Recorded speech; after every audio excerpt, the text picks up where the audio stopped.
বর্ণওয়ালা YouTube চ্যানেলের পক্ষ থেকে সবাইকে অসংখ্য ধন্যবাদ। আশা করি তোমরা সবাই ভালো আছো।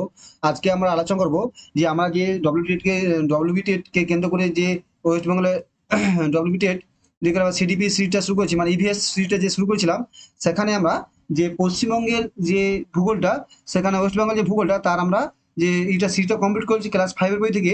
এবং সেখান থেকে কিছু এমসিকিউ করেছিলাম, কিন্তু আজকে আমরা ফাইনাল কিছু এমসিকিউ করে আমরা পুরো পশ্চিমবঙ্গটা ওখান থেকে কমপ্লিট করে নেবো। তারপর আমরা ইন্ডিয়ার এটা জিওগ্রাফিটা ধরবো, ঠিক আছে?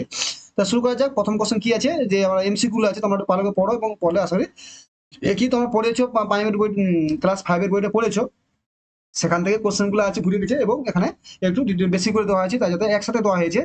সেখানে যেমন কি টপিক আলাদা ছিল, এখানে একসাথে দেওয়া হয়েছে যাতে তোমাদের সুবিধা হয়। কিছু কোশ্চেন আছে পড়ো, এবং বাকি যা কিছু মনে হয় সেটা পরীক্ষার সময় আমরা দিয়ে দেবো। দেখো তোমাদের সিটেটে রেজাল্ট বেরিয়ে গেছে, তোমার সরি রেজাল্ট নয়, তোমার নোটিফিকেশন চলে এসেছে। তাই তোমাদেরও প্রাইমারি নোটিফিকেশন চলে আসবে। দেখো তোমাদের ডিসেম্বরে পরীক্ষা হবেই। আর তার এই যে তোমাদের অ্যাড হক কমিটি করেছে, তখন সাইডে আপডেট হচ্ছে, তার মানে কি বোঝাচ্ছে? এগুলো মানে এটাই বোঝাচ্ছে যে তোমাদের কিছু আপডেট হচ্ছে।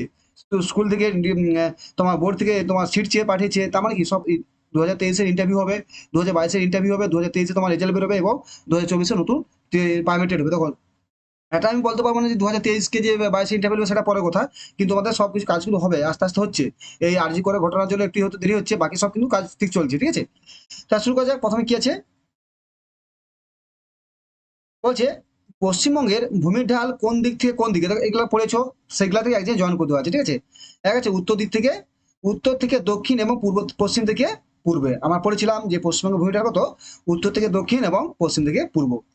আমরা যদি ওয়েস্ট বেঙ্গল ম্যাপটা আঁকি, যদি একটু মানে জাস্ট একটু আঁকার চেষ্টা করি, তো এরকম যে আমার ওয়েস্ট বেঙ্গলটা আছে, আমার যদি এখন যদি ওয়েস্ট বেঙ্গলটা ধরি, হচ্ছে না মোটামুটি, ঠিক আছে? তোমরা আরো ভালো আঁকো।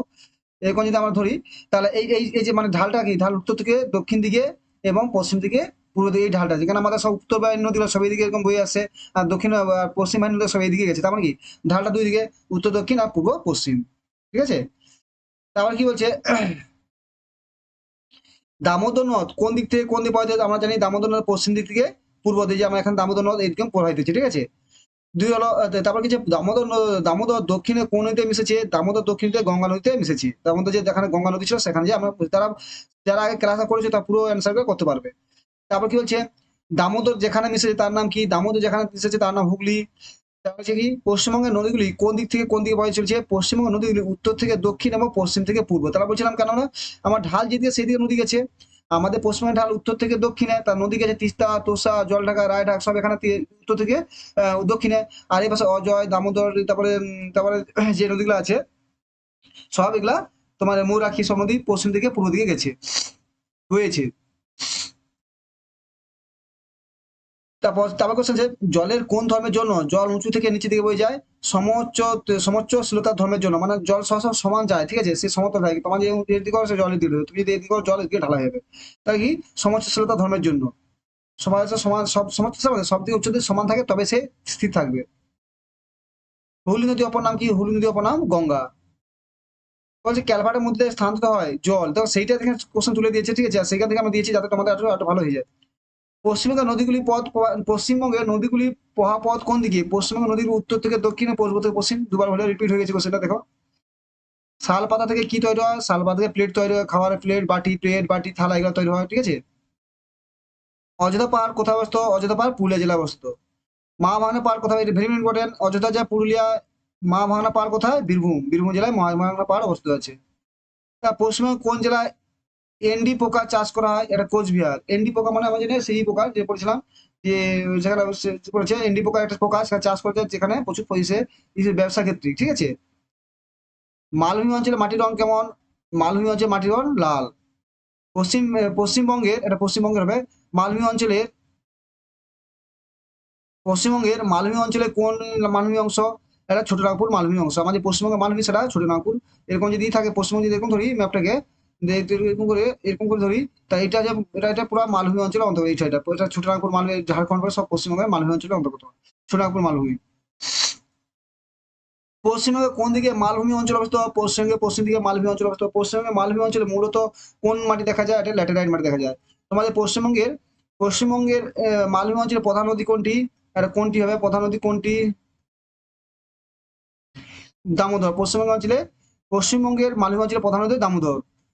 পশ্চিমবঙ্গ আছে, পশ্চিমবঙ্গের কোন জেলায়, পশ্চিমবঙ্গের কোন জেলা সবটাই মালভূমির অন্তর্গত, এটা হবে পুরুলিয়া। শালপাতা প্রধানত কিসের ব্যবহার করা হয়? শালপাতা খাওয়ার প্লেটে তৈরি করতে ব্যবহার করা হয়। Important question.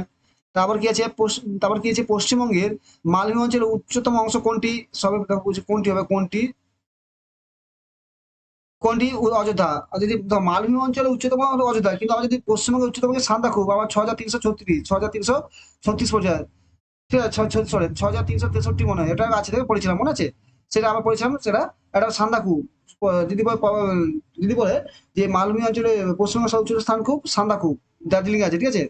আর যদি মালভূমি অঞ্চলের সবচেয়ে উচ্চতম স্থান হলো অযোধ্যা, ঠিক আছে, অযোধ্যা পাহাড়, যে পুরুলিয়াতে আছে। তারপর কিছু পশ্চিমবঙ্গের পশ্চিমের মালভূমি অঞ্চলে ভূমিরূপ কোন দিকে? পশ্চিমবঙ্গের পশ্চিমে মালভূমি অঞ্চলে ভূমিরূপ পশ্চিম থেকে পূর্ব দিকে। দামোদর নদ কোথা থেকে উৎপন্ন হচ্ছে? ঝাড়খণ্ডের পালং জেলায় খামারপাত পাহাড় থেকে দামোদর নদ উৎপন্ন, যেটা ভেরি ইম্পর্টেন্ট মনে রাখবে। দামোদর নদ কোথা থেকে উৎপন্ন হচ্ছে? ঝাড়খণ্ডের পালম জেলা খামারপাত পাহাড় থেকে উৎপন্ন হয়েছে। তারপরে বাঁকুড়া জেলায় কোন গাছের জঙ্গল আছে? বাঁকুড়া জেলায় শাল গাছের জঙ্গল আছে। কিসের জন্য পশ্চিমবঙ্গের মালভূমি অঞ্চলে লাল মাটি হয়? এখানে লৌহ অক্সাইডের পরিমাণ বেশি থাকে, মাটিতে লৌহ অক্সাইডের পরিমাণ বেশি থাকলে মাটি লাল থাকে। মালভূমি কাকে বলে? সমুদ্রপৃষ্ঠ থেকে 300 মিটারের বেশি উঁচু উপরিভাগ ঢেউ খেলানো খাড়া পার্শ্বদেশ যুক্ত টেবিলের মতো ভূমিভাগকে মালভূমি বলে। মনে রাখবে মালভূমি পড়বে না, তার এইটা মানে মালভূমি উচ্চতা কত? 300 মিটার, এটা একটু মনে রাখবে, পরীক্ষা পড়তে হবে। মালভূমি উচ্চতা কত? 300 মিটার। দেখো সমভূমি 300 কম, মালভূমি 300 থেকে 600, আর পর্বত যে পাহাড় 600 থেকে উপর উপরে, আর পর্বত 6,000 উপরে, এটা মনে রাখবে। পর্বত আলাদা, পাহাড় পর্বত মালভূমি সমভূমি, এগুলো মনে রাখবে, সমভূমি এইগুলো হচ্ছে আলাদা। হ্যাঁ, এইগুলো যে আলাদা আছে, এগুলো তো আলাদা, ঠিক আছে। এগুলো যে 300 ছিল তার সমভূমি। রায় কত কি? রায় পাথর জমি বলছে, তোরাই। রায় কোথায় আছে? তোমার পাথরের ভূমি। বিষ্ণুপুর সঠিক কোন জেলায় অবস্থিত? বিষ্ণুপুর সঠিক বাঁকুড়া জেলায় অবস্থিত। পরীক্ষা বলছে বিষ্ণুপুর কি জন্য বিখ্যাত? তারপর একটি বরফ গলা জলে পুষ্ট নদীর নাম লেখো, এটা হবে গঙ্গা। তারপর তিস্তা নদী অবস্থা কোন জেলায়? দার্জিলিং, জলপাইগুড়ি, কোচবিহার। তিস্তা নদী কোথায়? দার্জিলিং, জলপাইগুড়ি, কোচবিহার। তারপরে গঙ্গা প্রধান শাখা নদীর দুটি নাম লেখো, একটা পদ্মা নদী এবং ভাগীরথী। যারা আমরা জানি গঙ্গাটা কি আমাদের এখানে এসলো, একটা বাংলাদেশে চলে গেছে, একটা পশ্চিমবঙ্গ দিয়ে আসছে, একটা বাংলাদেশে এটা যেতে পদ্মা, একটা ভাগীরথী, ঠিক আছে, ভাগীরথী। গঙ্গা কোন শাখা নদী পশ্চিমবঙ্গের মধ্যে গেছে? ভাগীরথী, বললাম না ভাগীরথী যারা।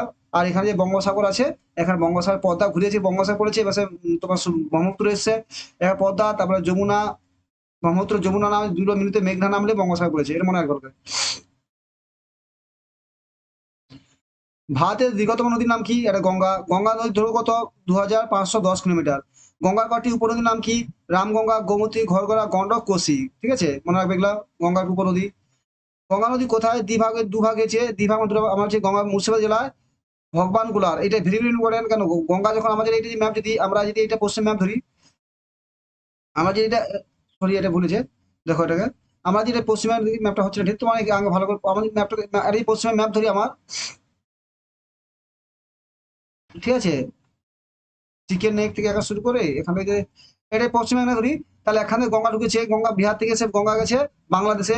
তাহলে এই যে মুর্শিদাবাদ জেলা, এখানে মুর্শিদাবাদ জেলা আছে, ঠিক আছে, মুর্শিদাবাদ জেলার ভগবানগোলার কাছে এখানে রাজমহল পাহাড় আছে, রাজমহল পাহাড়কে কেটে গঙ্গা এসে এখানে হচ্ছে, একটা এসছে পাশে ভাগীরথী নামে, একটা পদ্মা নামে বাংলাদেশে ঢুকেছে, ঠিক আছে। তাহলে কোথায়? মুর্শিদাবাদ জেলায় তোমার ভগবানগোলার কাছে দুভাগ হয়েছে। গঙ্গা কোন অংশটি ভাগীরথী নামে পরিচিত? মুর্শিদাবাদ জেলা ভাগীরথী নামে পরিচিত। দেখো মুর্শিদাবাদ জেলা ভগবানগোলা থেকে নদিয়া নবদ্বীপ পর্যন্ত পড়েছিলাম যে গঙ্গার নবদ্বীপ পর্যন্ত কি? ভাগীরথী। নবদ্বীপ থেকে হুগলি পর্যন্ত এটা কি? হুগলি নদী। হুগলি থেকে হলদি হলদি পর্যন্ত হলদি নদী। তারপর হলদি নাম দিয়ে তারপরে বঙ্গোপসাগর বলছি। তাহলে কি আমি গঙ্গা কি কি নাম নিয়েছিল প্রথমে? প্রথমে ভাগীরথী, তারপরে হুগলি, প্রথমে ভাগীরথী, তারপর হুগলি, তারপর হলদি। হলদি নাম নিয়ে তোমার গঙ্গাসাগর ইচ্ছে পড়েছে, তোমার বঙ্গোপসাগর হলদি নাম নিয়ে পড়েছে, অনেক হুগলি নাম নিয়েও পড়েছে। পরীক্ষা যেটা দেবে হুগলি যদি বলে হুগলি লিখে দেবে, কেন? অনেক হুগলিটাও বলেছে। গঙ্গার কোন অংশটি হুগলি নদী নামে পরিচিত? এটা হবে নবদ্বীপ থেকে, হুগলি নদী, নবদ্বীপ। গঙ্গার প্রধান উপনদীর নাম কি? কোনটি প্রধান উপনদী? কোনটি হবে? কোনটি প্রধান উপনদী? হচ্ছে যমুনা, যেটা তোমার আমার এই যে ইসে আছে উত্তরপ্রদেশে। প্রধান উপনদী। কয়েকটি বরফ গলা জলে পুষ্ট নদীর নাম লেখো। গঙ্গা, তিস্তা, তোষা, যারা উত্তরবঙ্গে যতটা নদী আছে, যে মানে পশ্চিমবঙ্গে যদি উপরটা ধরি, উপরে যতটা নদী আছে তিস্তা, তোষা, এগুলো সব কি পাহাড় থেকে সৃষ্টি হয়েছে, তাই এইসব জল কি বরফ পড়া জলে পুষ্ট নদী, এরা সব সারা বছর জল থাকে। তা যে ভাগীরথী বাম তীরে উপনদীগুলো কি ভাগীরথী নদীতে গেছে, আর বাম তীর বলে কি, আমি যদি নাম দিই তাহলে এই তীর হবে, এইগুলা সব বাম তীর, আর এইগুলা ডান তীর যদি উপর থেকে দেখি, ঠিক আছে।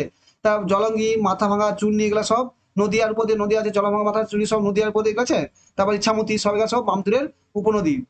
ভারতের ডান তীরে কি আছে, এই পাশে ডান তীরের পাশে তোমার দামোদর আছে, মৌরাখী, অজয়, দামোদর, মেন মৌরাখী, অজয়, দামোদর আছে, প্রথমে অজয়, মৌরাখী, তা অজয়, দামোদর। গঙ্গার তীরে অবস্থিত দুটি শিল্পাঞ্চল নাম কি, হুগলি শিল্পাঞ্চল এবং হলদিয়া শিল্পাঞ্চল। Very very important question.